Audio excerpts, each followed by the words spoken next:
welcome to the Golden Ball Tavern Museum's talk with William Hazelgrove, who is essentially, um, as we've just been discussing, the only person who's written a book about Henry Knox. And William is a best-selling author of 10 novels and 14 narrative nonfiction titles. He was the Ernest Hemingway writer in residence, where he wrote for the Smithsonian Magazine and other publications.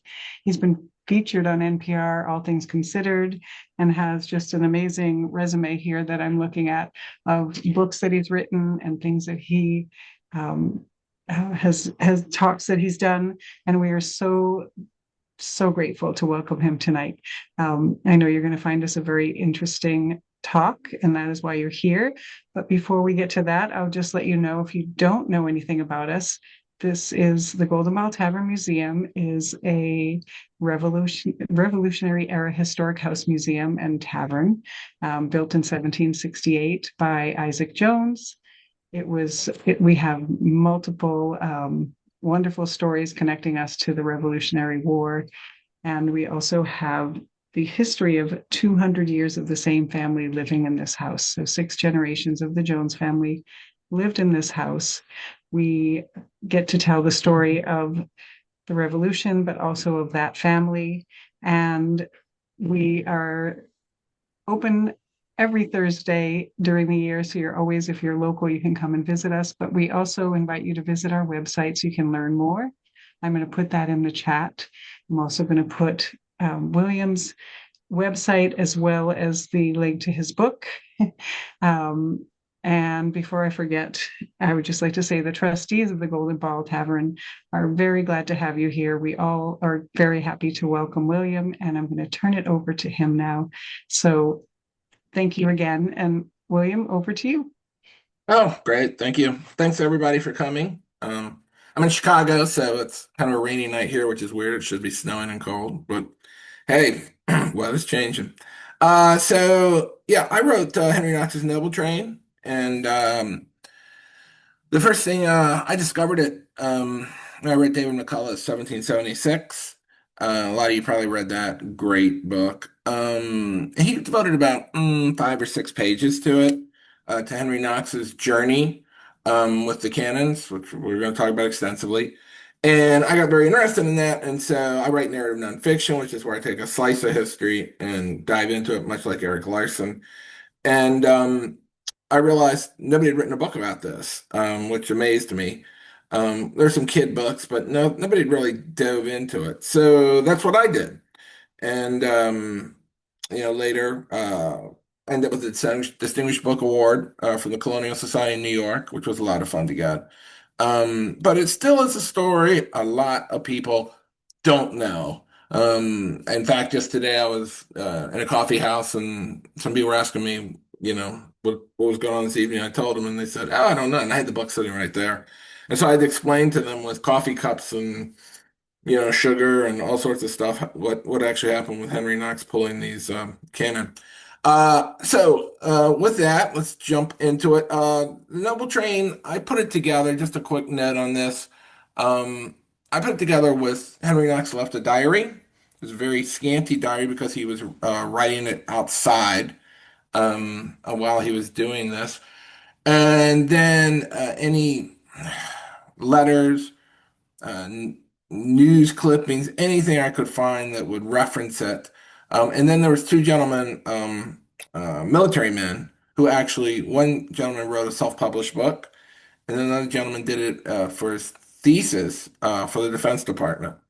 All these sources didn't jive. A lot of them conflicted with each other, so I had to kind of take the middle, especially when you're writing about something that there's not a lot of information on. And so then you have to use a lot of common sense. So that's what I did. I sort of split it down the middle to get the closest I could, verisimilitude, right? The rough, closest approximation of what is true. So what's the story? The story is here, right here. This is a great illustration. I'm sure you've seen it. Painting Henry Knox going through the Berkshire Mountains there. In a nutshell, this 25-year-old bookseller pulls 60 tons of cannons. and basically saves the American Revolution. We're going to talk a lot about that. And where did he get them? He got them from Fort Ticonderoga, which had these 60 tons of cannons, had actually more than that. And we'll talk about that too. We had come into the fort. Benedict Arnold and Ethan Allen had taken it. It wasn't a big deal. The British were pretty much asleep. They hadn't quite realized this was the back door for them now that the revolution had begun. And so it was very sparsely populated, guarded. So it was really sort of a, charge in, take it over sort of moment.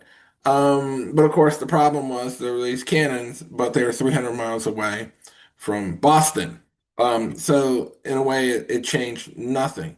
Um, so let's jump into basically the two players here. One here is George Washington, who we're going to talk a lot about here.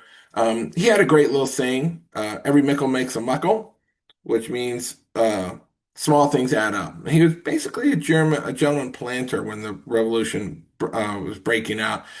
He was not a great soldier at this point. He had participated in the French and Indian War, and he had several debacles.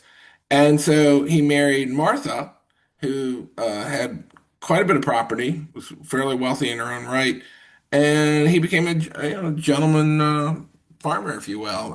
His glass and his lass, and just living the life. And that was he really for 15 years. He had not really been involved much into the military. On the other side we have this very young guy named Henry Knox, whose father ran away in Boston. I said ran away, but he left after hard times had hit. He was actually a shipbuilder. And so Knox was on his own and went to work very young at a local bookseller, Wharton and Bowles. And that was sort of his apprenticeship in life. He had no formal education. He read everything he could. He was very much a self-taught man. And also, he was getting another kind of education. Uh, as issues heated up with the Stamp Act and the Tea Party, a lot of different things were passing through this bookstore, and he was hearing a lot of incendiary talk. He was sort of getting, if you will, a radical education as a young man about people talking about breaking with Britain, going their own way, and then a very serendipitous thing happened. He was walking back. He was having um, some drinks with some friends, and he was walking back, and he heard the bell ringing in the square. He ran to it, and it was the Boston Massacre. Basically, the British were firing on citizens, and he was right in the middle of it. And this really changed him. He realized, seeing this carnage, seeing his fellow Bostonians shot down, that there was no going back. That this split had to occur between the colonies and Boston. Um, and he actually pleaded with the British and said, don't fire. If you do this, we can't take this back. And of course, they ignored him.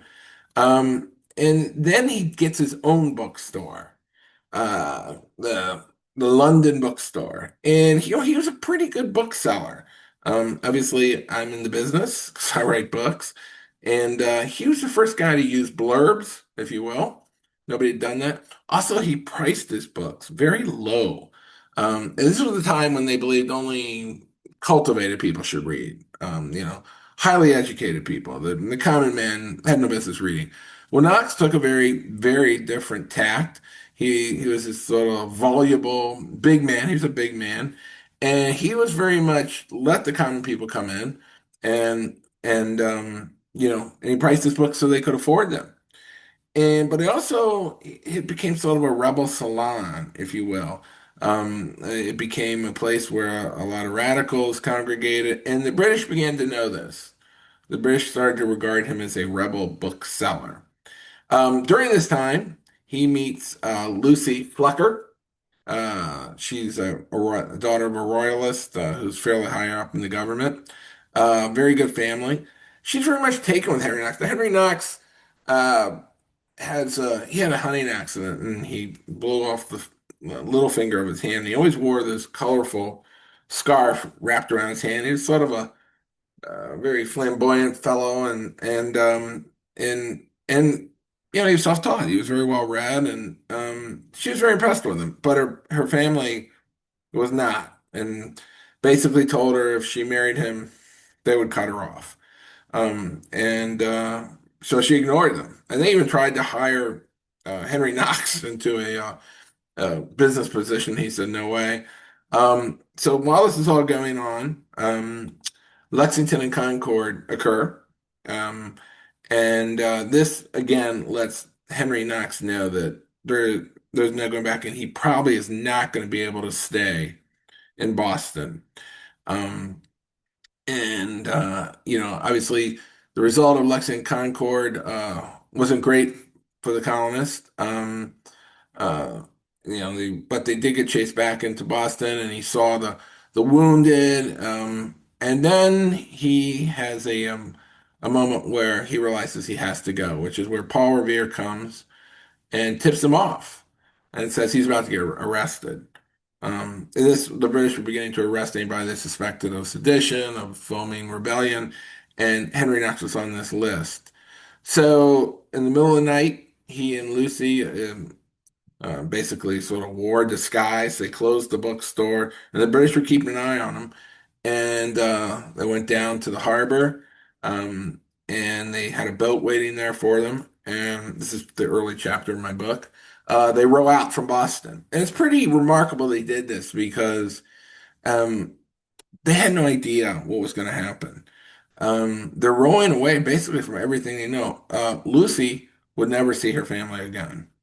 And Henry, he's rowing away from his business that he worked very hard to develop. Um, they're basically rowing to the abyss, into a revolution, and with no clear plans. And Lucy's pregnant. Um, Now, this is also simultaneously the Americans proved themselves at Bunker Hill. Yes, we lost that battle, but the British took a beating, 400, 500 casualties. And it showed that, the Americans could fight. But after Bunker Hill, the British make a tactical error. Um, they leave Dorchester Heights alone.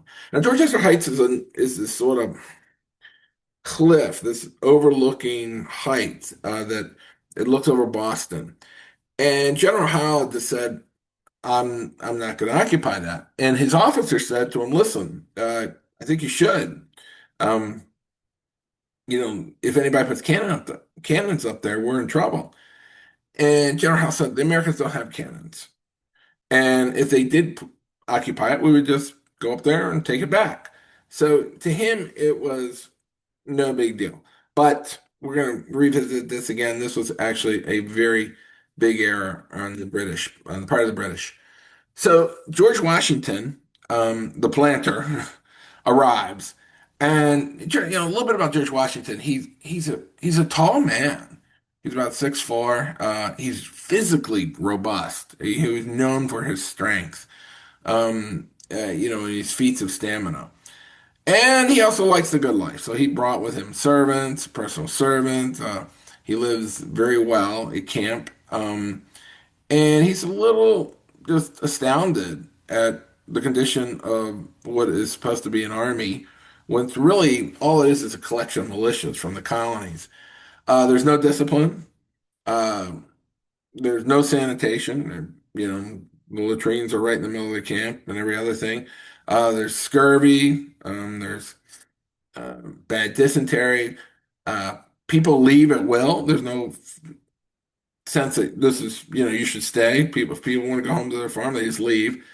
So Washington, later writes to his brother, "If I knew this was a condition, I never would have done this."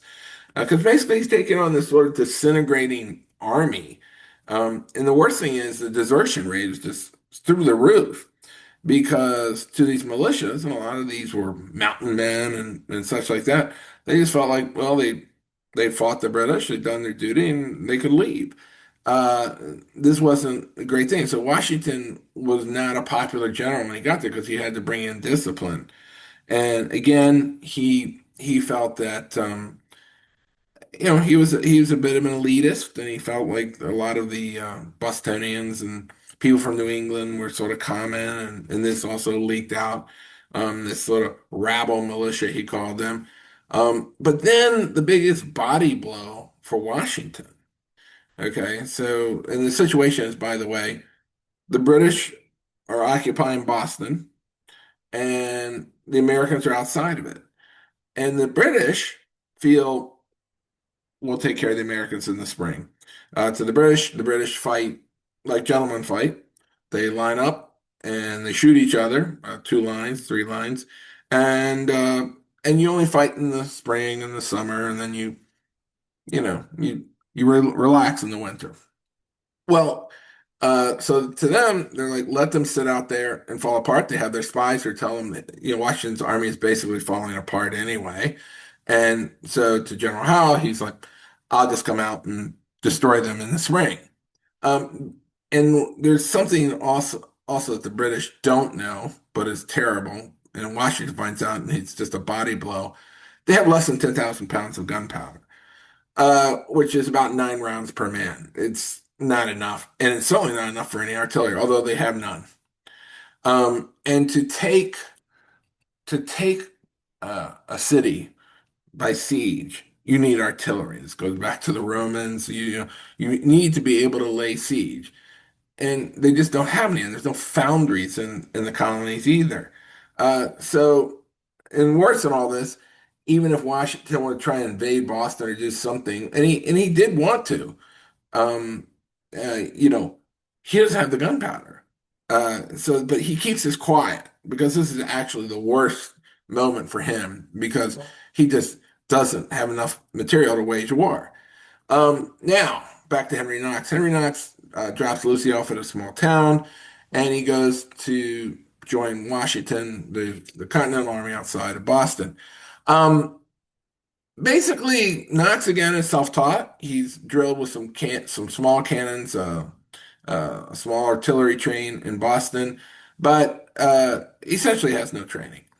But he reads everything, and so he's put to work building fortifications at Roxbury, and he does a very good job of it. And Washington actually goes up to visit the fortifications and bumps into Henry Knox on the road, and they have a conversation. And one thing Knox was a man who said, "I can do it. I can do anything." And Washington picked up on this. Washington's officers were all young, inexperienced, but they all had something that Washington looked for, and that was a spirit of believing they could overcome any obstacle. And this is Henry Knox. He believes this. He believes that, with the right reading, the right understanding of the problem, he can solve it. And so when he meets Washington, Washington's very taken with him. And Washington brings him into his inner circle. Now, more as an aide, but he wants these type of men around him. Now, and Washington, on his own part, is feeling immense pressure to act from Congress. There's a lot of people who feel like he shouldn't be heading the army, that he's not a good general, he's not a good leader. He calls himself Your Excellency. And by the way, he had a terrible relationship with his mother. His mother was very cold to him, very aloof. And when she heard that he was calling himself uh, His Excellency, she said, "That's ridiculous." So he couldn't even get respect from his mother at this point. But what does he do? He puts Henry Knox in charge of the artillery. And Henry Knox says, "Okay, sure, great, love to do it. Where's the artillery?" George Washington says, "We have none."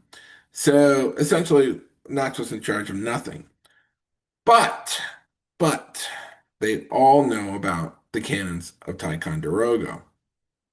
And the thought is they are too far away. And this has been the thought, to do anything. But it starts to become more of a reality. And Washington is very cognizant that the Dorchester Heights, the Achilles heel really of the British Army, is unoccupied still. And he starts to hatch a plan very early. Now, he needs to get these cannons, though. And Henry Knox says, I can do that. I can go get this cannon and get him back here. This is a dead of winter. And so Washington goes to Congress to get some money, to get approval. You'd be amazed at how litigious the revolution was. George Washington got up very, very early to work on paperwork. I mean, you think, we're kind of buried in computers and paper and just, we're always on computers doing it. Well, Washington had his own version of that. He got up when it was dark, and would pad around in his nightgown with a candle, getting paperwork done. And he would get headaches from working on his desk. I mean, we always think of him on his, you know, horse riding to battle, but it was a very litigious process, and he had lots of aides, and Congress generated lots of paper, and he was always running Congress, and so anyway, they give him his charge. Now, his war council in Washington was guided by his war council, so he had to make a case to them. They voted and said yes or no. His war council had knocked down many of his plans. He had proposed, taking some boats and landing at Boston, trying to catch the British by surprise. They said, no, we don't have the gunpowder. We don't have anything.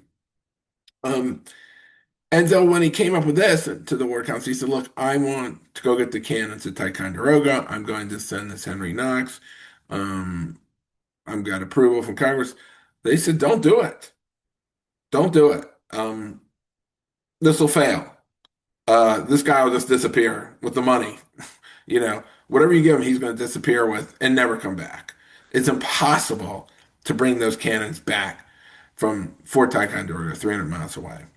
But Washington is a very interesting fellow. He, in one sense, is very concerned with detail. I mean, believe it or not, during this time, he's having improvements done to Mount Vernon. A lot of his correspondence is telling contractors what they should do, specifically how they should do woodwork and brick and all this stuff.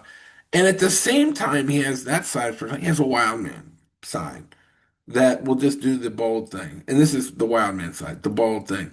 And so he basically goes against his war council, says, no, I'm going to do this.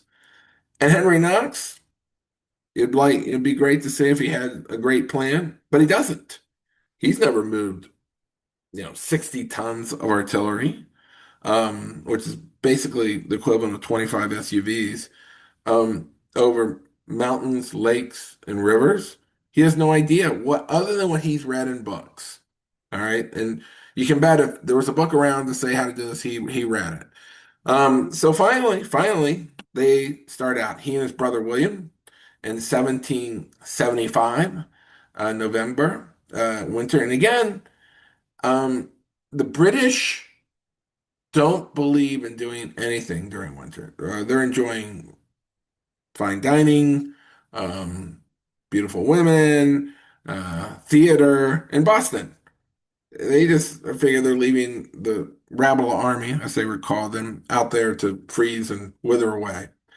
But Henry Knox had taken off. He was violating that whole precept by going and doing this Herculean task. Now, there were spies, and these spies reported to the British. Because remember, America was at best 50% who wanted to break from the British. The rest ones were like loyalists, wanted to stay in. I mean, the colonies hadn't sent representatives. Some of these colonies had not sent representatives to the Continental Congress. So a lot of people were sort of waiting to see which way the wind blew. So these spies went to the British and said, "Listen, they're doing something. We think they're going to try and get those cannons at Ticonderoga."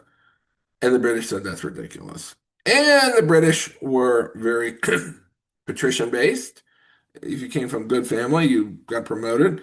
They didn't really trust anybody who was just, say, a common spy. And so they just dismissed it out of hand. Now, at this time, there weren't roads. There was mostly trading paths at this time. And colonial travel was very rare. I mean, Henry Knox had never been anywhere. People didn't travel because it was very difficult, dangerous. You only did it if you had to.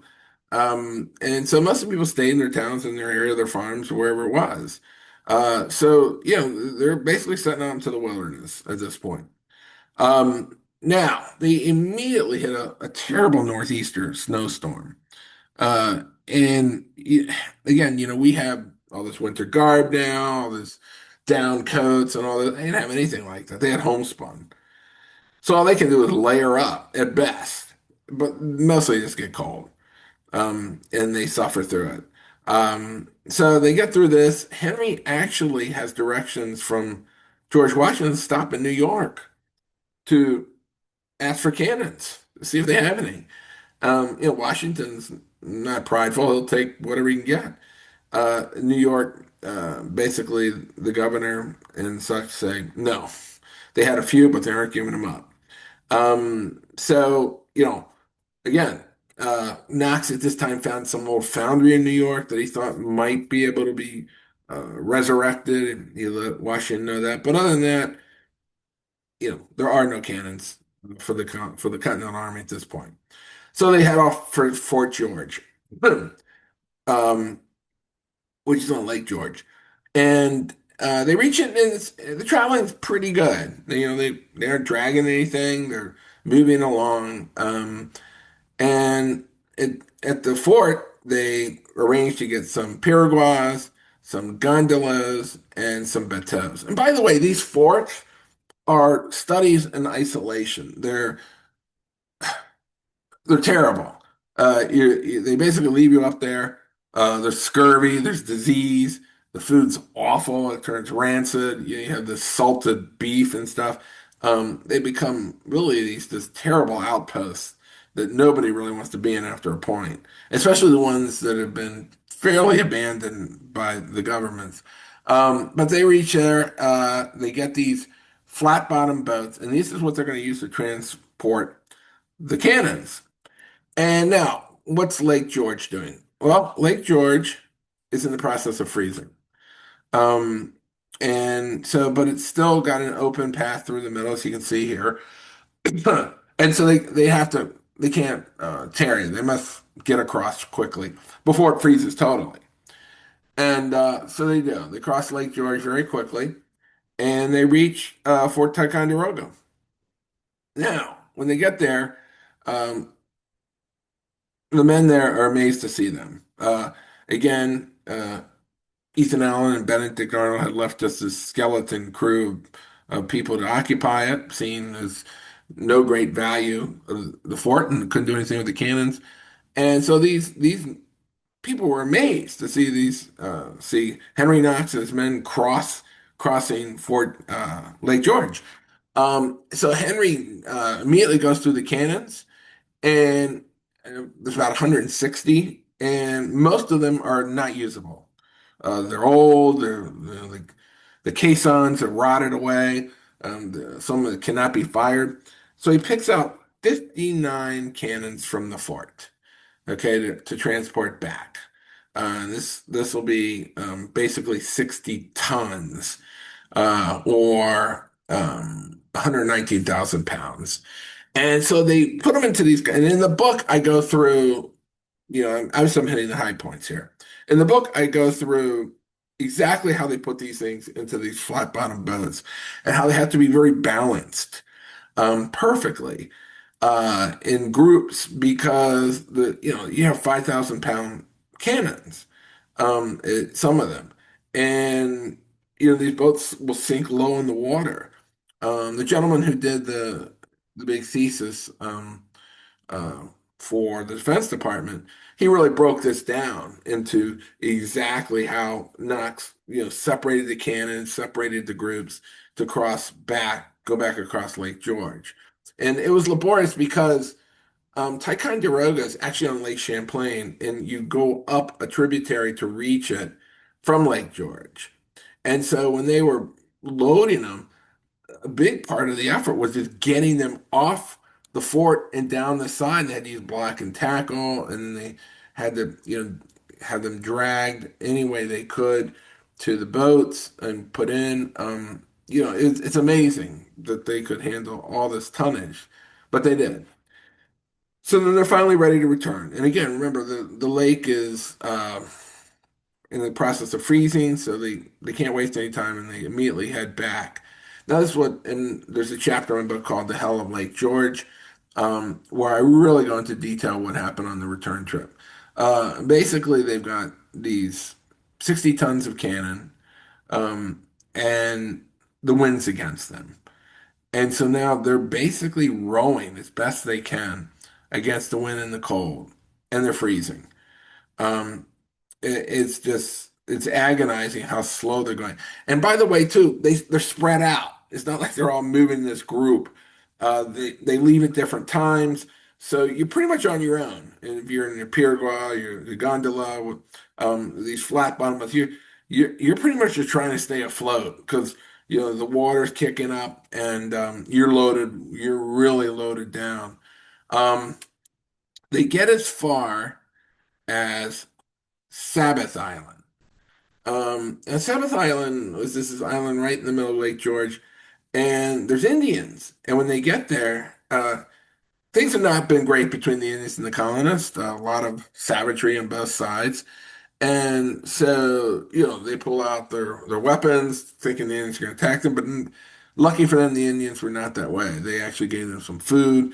They helped them start immense roaring fires that they could warm themselves by. This was a big break for them because the Indians easily could have massacred them. Um, and so they're able to sort of, you know, regain their strength, keep from freezing to death and then continue on. Now, what happens next is these some of these boats sank with the cannons. They're low, they're taking on water, and boom, the cannons go overboard and go down. Now, most people would say, "Well, we lost a few cannons, let's keep going." Henry Knox was not that guy. He stopped, went back, and had them pull the cannons back up. They had ropes connected to the cannons in case this happened. But still, to pull up, you know, 2, 3,000, 4,000 pounds of iron in the middle of a freezing lake is unbelievable. But they did it. He felt George Washington needed every single cannon, and none could be left behind. And again, remember they're spread out, so you know he can only hope that everybody's sort of on course and heading for the same place, which is Fort George. So they get to Fort George, and now Knox's next part of the journey is to organize his sleds and oxen, which is going to be the way he gets these back to Boston. Okay. Um, and we're going to talk about this some more. And he's been dealing with a man named Palmer to and paying him good money to get these for him and telling him to bring him up to Fort George. So he gets there and Palmer's not there. And one thing about Henry Knox that you should know is he's very serendipitous. If this doesn't work out, this will work out. If that doesn't work out, this will work. He's an incredible optimist to the point of a fault. When he tells his wife Lucy he's going to do this, he tells her in a letter, "Oh, don't worry, this will be easy. It'll take a week or two. I won't be in any danger." Of course, he's lying because it's going to take months. But that's Henry Knox. And he's like, and he always treats everything like it's not a problem. So he gets there. Palmer's not there with any of his sleds or the oxen or anything. And he sits down that night. And he writes a letter. He writes Lucy, and he basically admits in the letter, uh, "Look, this is going to take a lot longer than I thought. This is a lot harder than I thought. With any luck, I'll be back in a month or two." Uh, and then he writes George Washington, and he writes a long letter, and at the end, he basically says, we're still in the game. I got the cannons. It's been more difficult than we thought. And by the way, the cannons are drifting in now, because remember, they're spread out. So they're coming into Fort George at different times, and he's hoping that they're all going to make it. And so he writes, "I hope in 16 or 17 days' time to be able to present your excellency a noble train of artillery." So what's he saying? He's saying this is elevated. These are Henry Knox was very much a God-fearing man, as most 18th century men were, and he elevated the American cause, the revolution, to a holy quest. He believed that. He believed he was on a holy quest. George Washington believed it too. Maybe not in a really Christian manner, but he did believe he had this higher calling. But Knox clearly believes his journey with these oxen, with these whatever. Right now, I don't even have that, but with all these cannons going to George Washington, that this is ordained by God. And this is a noble train of artillery. And this is where my kind of my book, and this is where the whole noble train thing comes in, right? And he's saying, in 16 or 17 days, I hope to get to you, which he won't be able to do, of course. But this is Knox. Now, he is going to use these oxens and sleds. This is the way he figured out he would do it.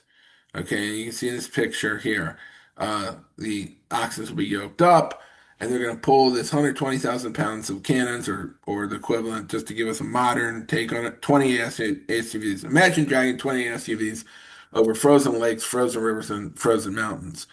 Um, and he's going to use oxen because of the strongest animals they have. There's a lot of controversy about how he did this. Some people said he used horses, that he didn't use these oxen. But again, from everything I read and researched, oxens, yes, he used oxens. He may have swapped in some horses in there, but the heavy duty lifting was the oxen.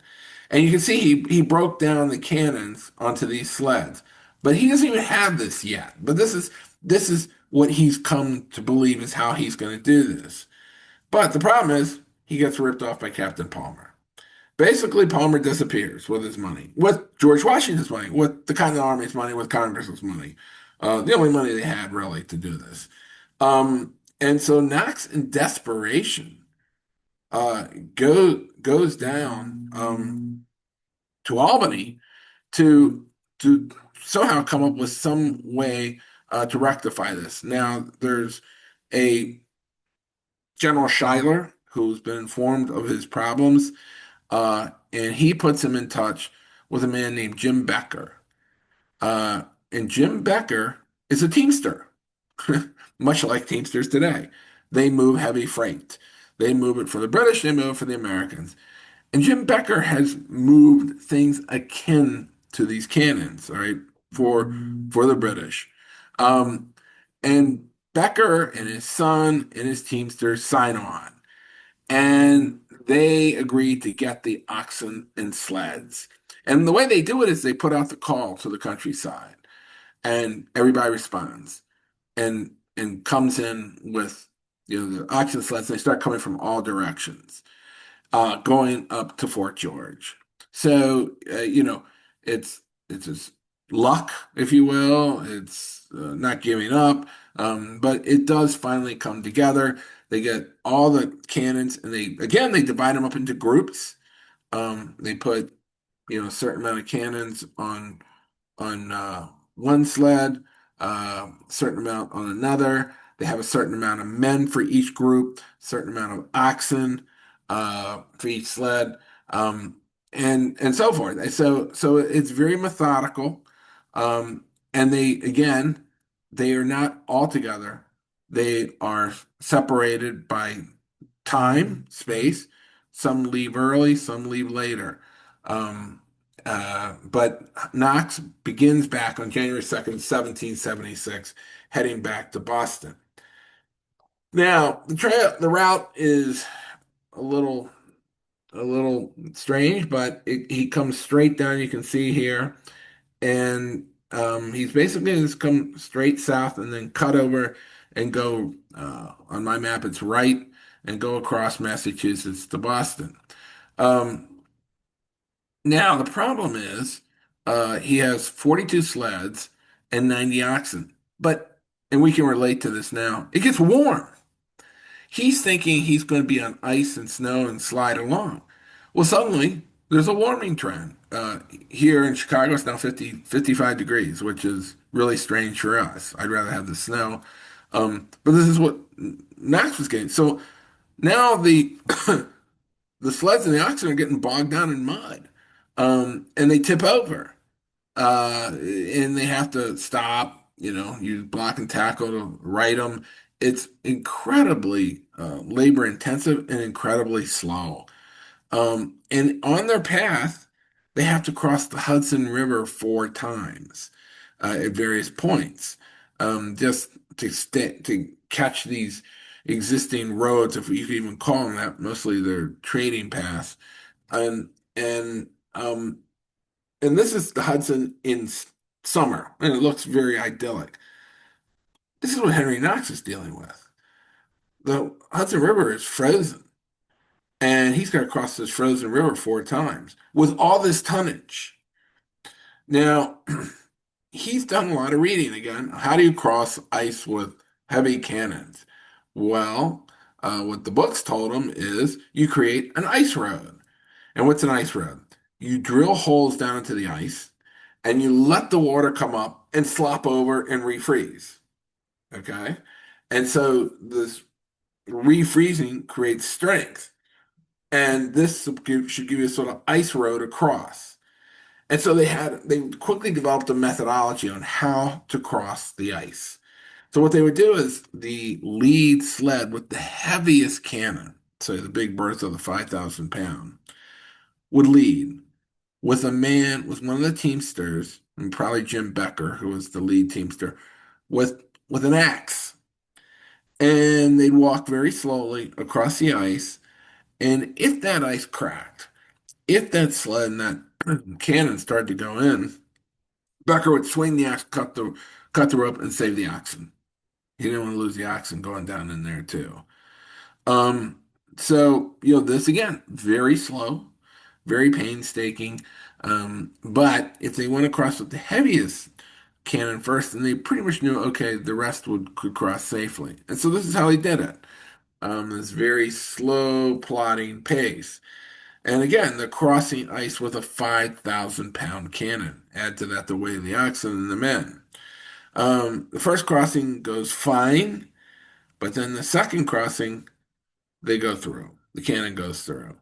Becker swings his axe, saves the oxen, the men, the sled. But now they got a cannon down in the, Hudson. And again, most people would say, so what? We lost the cannon. We've got a bunch more. Harry Knox was not that person. He wanted that cannon back. And so they pull it back up. Cannon would come back up. This isn't a revolutionary cannon, but it's in the ice. And so this again slowed them down. And it just was, and they're having storms while all this is going on. And again, these are not men who have, polar gear. That doesn't exist. So, people are freezing while this is all going on. But the Teamsters are very tough men, and they signed on for this. And so, they're doing a lot of the workload, and so is Knox and his militiamen as well. Now, they finally get across the Hudson, and they face their biggest task, the Berkshires. The Berkshires are these mountains that are brutal, frozen, ice-laden. Henry Knox, in his diary, when again, his diary is sparse, but he would stop and he'd write. He'd be inspired, and some of it he gets fairly poetic. This is one of the times he wrote, "I could see all the kingdoms of heaven from the Berkshires." But he also wrote, "I have no idea how I'm going to get the cannons over these frozen mountains. I have no idea." Well, the way they do it is they use pulleys and oxen. Basically, the Teamsters, and this is what they do, would lower cannons down the side of these icy cliffs and lower oxen and continue on. And again, this is painstaking. It takes incredible stamina, incredible time. The it's hard to fathom what they went through doing this. Getting these this is actually this painting is the Berkshires. Um, but things get worse. They have several storms. The air gets very thin. I don't know if you've ever been to Colorado. I have. I don't like the Rockies because it gives me a headache. But air gets really thin. I'm in Chicago, so we're low elevation. Um, and finally, it all grinds to a halt in the mountains. The Teamster says that's it. We aren't going any further. We're going back. So sorry, we're gonna leave your cannons in the mountains. We can't do this. This is too hard. It's oxygen, everything. We're fatigued, we're frozen. This is so laborious. Now, this is Henry Knox's finest moment, probably. Henry Knox is a talker. I don't know if I stressed that enough, but that was what he was known for. Very voluble, a good orator, actually. And his book story would hold court many times. And this is really Henry Knox's crossing of the Delaware. Every person has something that will define them, especially these men of the Revolution. This defines Washington. Well, this is going to define Henry Knox. This is his moment. If destiny exists, and I believe it does, after writing about all these men, you read Teddy Roosevelt. I wrote 2 books on Teddy Roosevelt. And the fact that guy never died is incredible. I mean, got killed. Uh, but this is really Knox's moment right here in these mountains. And he says to the Teamsters, to everybody, he says, this isn't for us. I know we're suffering. I know that this is awful. He says, but you have to get these cannons through. We have to get these to Washington because this is for the unborn millions, the people yet to come that we're going to create this country for. And he talks and he talks and he talks and he talks. And finally, after several hours, they say, okay, we'll stick with it. I don't know how long we will, but we will. And he promises them more money, food, when they get to some towns. He just doesn't stop. And he gets them moving again. So in a way, this is Henry Knox's crossing of the Delaware. This is his moment of truth right here. I mean, because if these cannons were left in the mountains, that'd be it. Nobody was going to go pull them out of those mountains. That was where they would stop forever. And George Washington would easily be obliterated in the spring when the British came out. So finally, they clear the Berkshires. And people have started to hear about the Noble Train, townspeople. And they would enter towns, and it was a little bit like us seeing astronauts for the first time, right? These big men, big bearded men with these big cannons. And people, in 1775 had never seen large artillery before. They hadn't seen these big militiamen or these teamsters moving all this, these sleds. It was very impressive. But more than that, people heard what Knox was doing, that he was taking this to George Washington. And so they would feed them, they'd hold festivities, they give them a drink, they treated them like royalty. They gave them fresh oxen, whatever they could do to help them as they made the turn, started across Massachusetts. And a lot of times, Henry Knox would take this big mortar and fire it off. And people were just amazed. It would shake all the windows. People had never heard anything like that. And Knox again was the showman and giving speeches and but at the same time, spies, loyalists were running telling the British, saying, "Hey, this train of artillery is coming to Washington. You should do something." But Howe did not believe that anybody in winter would do something like this. That it was beyond their concept. And also at the same time, the Teamsters start to leave as well. Some of the Teamsters, and they have to replace them with other people. Knox is constantly replacing oxen, replacing men. There's one point where the cannons are dumped in the mud in one of the towns. The Teamsters leave them, and they have to, again, hoist them back up on the sleds. And for a lot of people, they would have just given up, but not Knox. So Knox goes ahead and heads for George Washington outside of Boston. He gallops ahead. Now, he's been gone months, and he has a big beard. And Washington at this time was having a meeting with his war council. And he steps outside of this house, and the war council was like, he's never coming back. Let's forget about these cannons. They're never coming. And Washington sees this huge man galloping toward him, covered in snow, huge beard. And he sees his left hand is wrapped with his colorful scarf, which is Henry Knox. And Henry Knox gallops up and says to him, I return with your noble train of artillery. And Washington can barely believe his eyes. And noble, the, the noble train arrives on January 24th, 1776. All the cannons. George Washington now has 59 cannons, where he had none before. They've also acquired powder by raiding British shipping with these little uh, packets of ships, these rebel ships. They go up and they attack a British man of war of some sort, or and scound with the powder. But they had enough powder now, and so now Washington has to act on these cannons. And at first he's thinking, oh, heck, I've got cannons, I can do a frontal assault. But then he immediately switches to, no, we're going to go up to Dorchester Heights. And they come up with an elaborate plan to do it all in one night and to cover it with, they had one or two cannons that they would use to make noise and to cover the sound of the wheels and the oxen and everything, and dragging the cannons up to the heights of Dorchester. And they do it all in one night.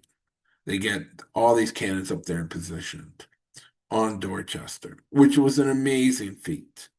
So now they have 59 cannons up on Dorchester overlooking Boston, all right, lined up, ready to go.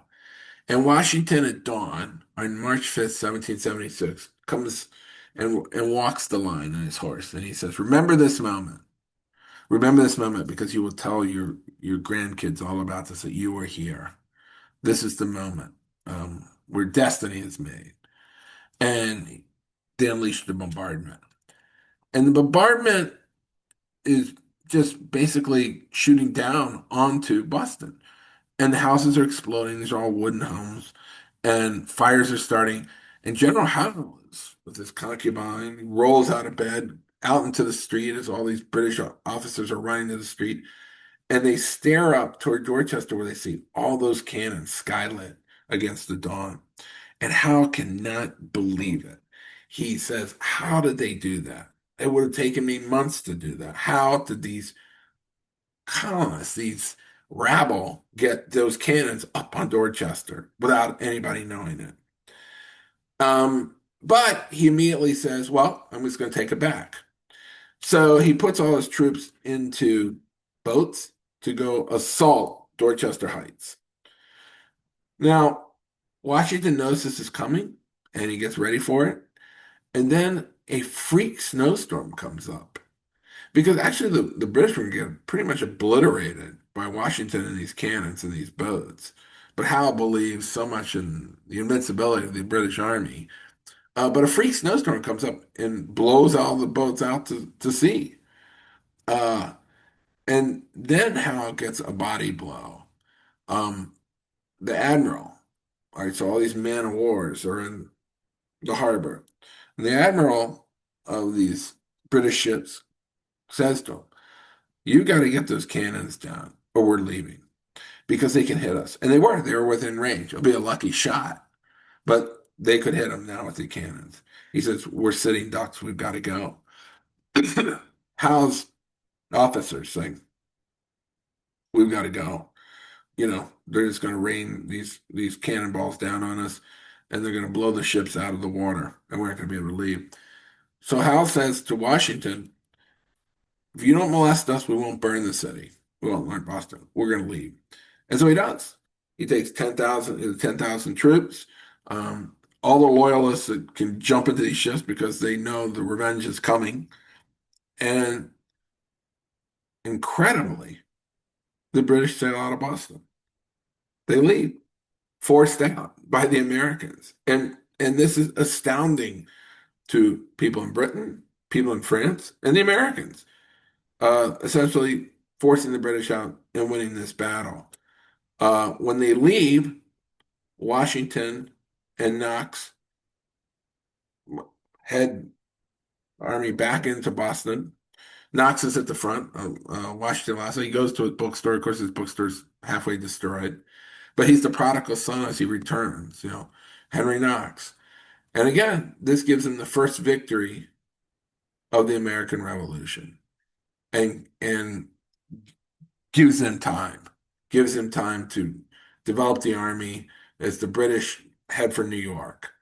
Um, Knox stays with Washington all the way through the war, all the way to Yorktown, um, develops the artillery, and then when Washington takes power, he becomes the first Secretary of War.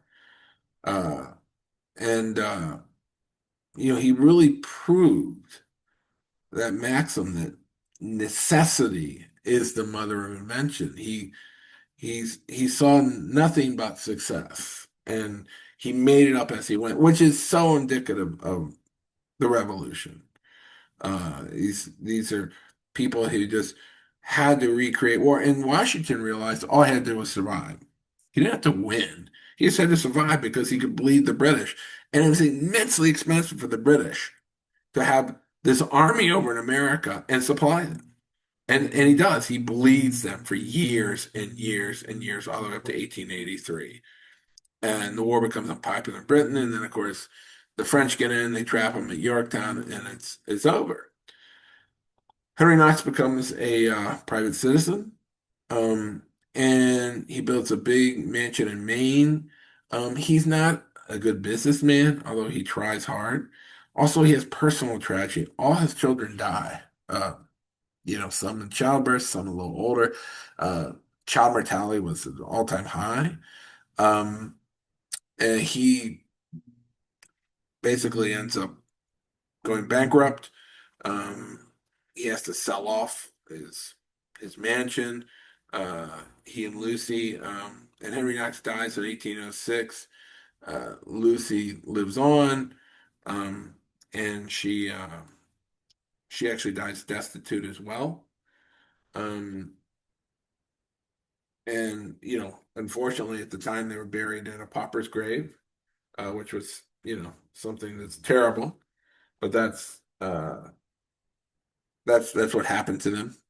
In 1926, in Massachusetts and New York erected the 56 markers that today you can follow Henry Knox's noble train. And so I'm going to read to you just the very, very last paragraph of the book. Kind of sums it up here. In writing to George Washington from the frozen confines of Fort George and promising more than he could deliver, Knox embodied that emerging American ethos. He nearly had lost the cannons in the lake, and he had no oxen or sleds to transport their artillery across the frozen rivers, wilderness, and mountains ahead of him. He had no idea how he would do it. Yet he declared that in 17 days, Washington would have his noble train of artillery. Knox reflected the nobility of a country founded on an ideal that still shines back to us today. By putting something above his own life, Knox hitched himself to the train that began in the frozen snows in 1775 and continues today, a train of nobility shining the way for the yet unborn millions. And with that, if anybody has questions, I can take them. We covered a lot.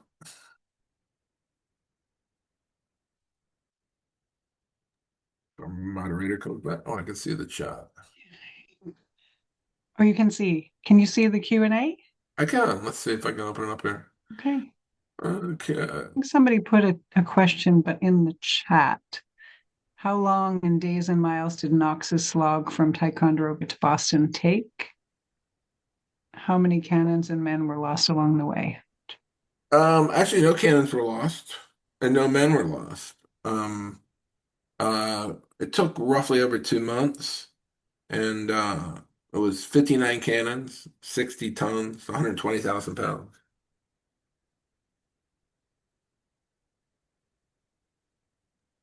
behalf of the Golden Ball Tavern, I would really like to thank you, William. This was a fascinating lecture. I'm so glad that we were able to offer this thanks to the Massachusetts Cultural Council and the Weston Cultural Council. And thanks to you for this incredibly interesting story. And oh, we've got another question. Do we want to do that, Deb? Sure. Sure. That's just somebody's asking, how did the train go through our town, Weston? Wow. I can't answer that. I don't know. I suppose it just slipped through, right? Well, we do have a marker in the downtown. I can say that much near the green, near the town green. Yeah, it makes sense. I mean, Told.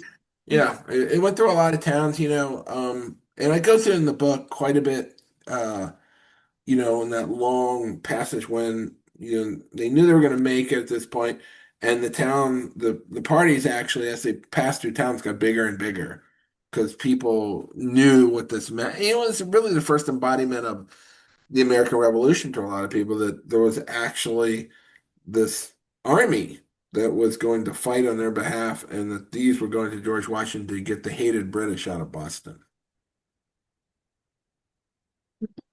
Road was the main road between New York and Boston. So one would assume that if Knox was familiar with the Boston Post Road, which he would be, that would be the most expeditious and probably level way to get from the Berkshires to the city of Boston.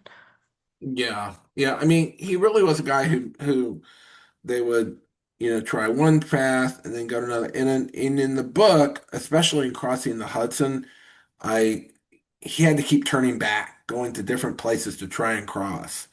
I mean, he would try one part, it wouldn't work. You have to go somewhere else to do another. It blows your mind, the amount of things that he had to endure, go through, change, make up, to get those cannons there.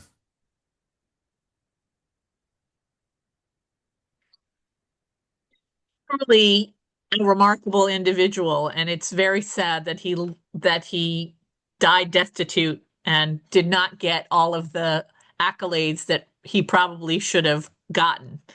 But thank you for sharing his story with us and letting us know more information on behalf of the Golden Ball Tavern and its trustees. We appreciate your giving us our lecture, and thank you everybody who joined us today to learn a little bit more about Henry Knox's noble train. Thank you. Thanks for having me. Pleasure. Pleasure. Thank you, everybody. Have a good night. Oh, see, someone said, thank you for a terrific, true story. I love that. Yeah, And absolutely. on that note, we can end. Okay, thank you again. And good night, all.